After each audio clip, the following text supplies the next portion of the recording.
11वें अध्याय के श्लोक का अर्थ पढ़ने जा रही हूँ। कृपया आप सब लोग इसे सुनेंगे और इसका लाभ उठाएंगे। इस प्रकार भगवान के वचन सुनकर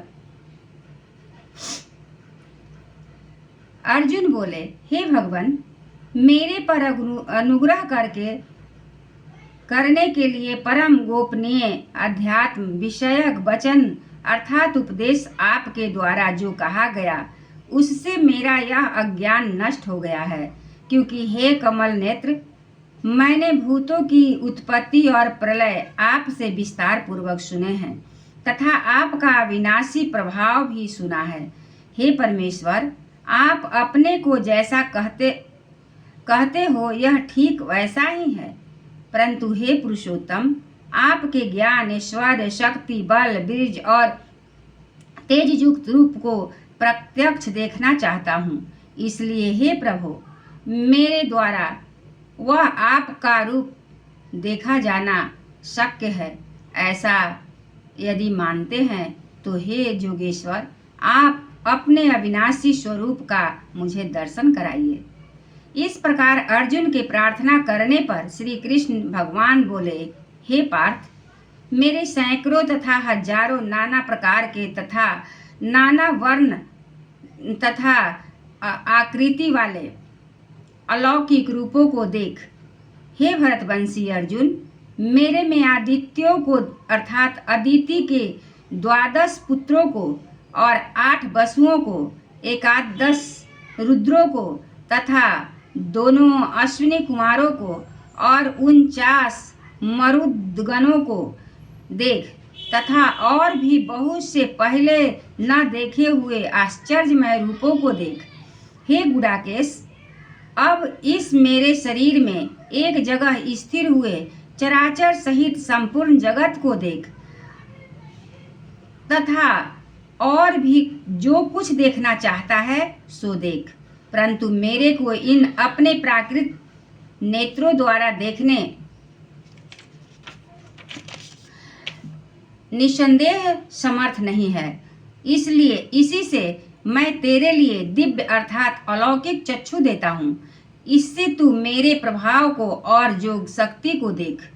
संजय बोले, हे राजन, महाजोगेश्वर और सब पापों के नाश करने वाले भगवान ने इस प्रकार कहकर उसके उपरांत अर्जुन के लिए परम ऐश्वर्य युक्त दिव्य स्वरूप दिखाया।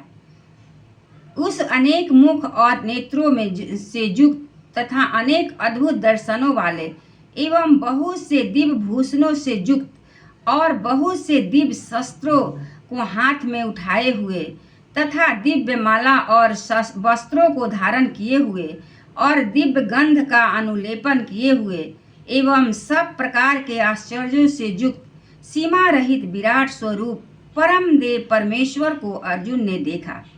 हे राजन, आकाश में 1000 सूर्यों के साथ एक साथ उदय होने से उत्पन्न हुआ जो प्रकाश होवे, वह भी उस विश्व रूप परमात्मा के प्रकाश के सदृश कदाचित ही होवे।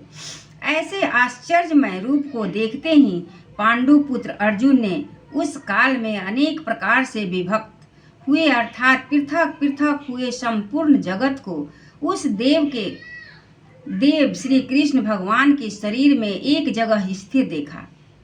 उसके अनंतर वह आश्चर्य से युक्त हुआ हर्षित रोमों वाला अर्जुन विश्व रूप परमात्मा को श्रद्धा भक्ति सहित सिर से प्रणाम करके हाथ जोड़कर बोला, हे देव, आपके शरीर में संपूर्ण देवों को तथा अनेकों भूतों को समुदाय को और कमल के आसन पर बैठे उस ब्रह्मा को तथा महादेव को और संपूर्ण ऋषि को तथा दिव्य सर्पों को देखता हूँ। हे संपूर्ण विश्व के स्वामी, आपको अनेक हाथ, पेट, मुख और नेत्रों से युक्त तथा सब ओर से अनंत रूपों वाला देखता हूँ। हे विश्वरूप, आपके न अनंत को अंत का देखता हूँ और न मध्य को और न आदि को ही देखता हूँ। हे विष्णु, आपको मैं मुकुट युक्त, गदा युक्त और चक्र युक्त तथा सब ओर से प्रकाश मान तेज का पुंज प्रज्वलित अग्नि और सूर्य के सदृश ज्योति युक्त देखने में अति गहन और अप्रमेय स्वरूप सब ओर से देखता हूँ। इसलिए हे भगवान, आप ही जानने योग्य परम अक्षर हैं, अर्थात पर ब्रह्म परमात्मा है, और आप ही इस जगत के परम आश्रय हैं तथा आप ही अनादि धर्म के रक्षक हैं और आप ही अविनाशी सनातन पुरुष हैं, ऐसा मेरा मत है। हे परमेश्वर, मैं आपको आदि अंत और मध्य रहित तथा अनंत सामर्थ्य से युक्त और अनंत हाथों वाला तथा चंद्र सूर्य का नेत्रों वाला और प्रज्वलित अग्नि रूप मुख वाला तथा अपने महात्म ऐसे यह स्वर्ग और पृथ्वी के बीच का संपूर्ण आकाश तथा सब दिशाएं एक ओर से एक आप से ही परिपूर्ण है, और आपके इस अलौकिक और भयंकर रूप को देखकर तीनों लोक अति व्यथा को प्राप्त हो रहा है। एक बार बोलिए श्री कृष्ण भगवान की जय, चतुर्भुज रूप की जय, सब देवतन की जय, सतगुरु महाराज की।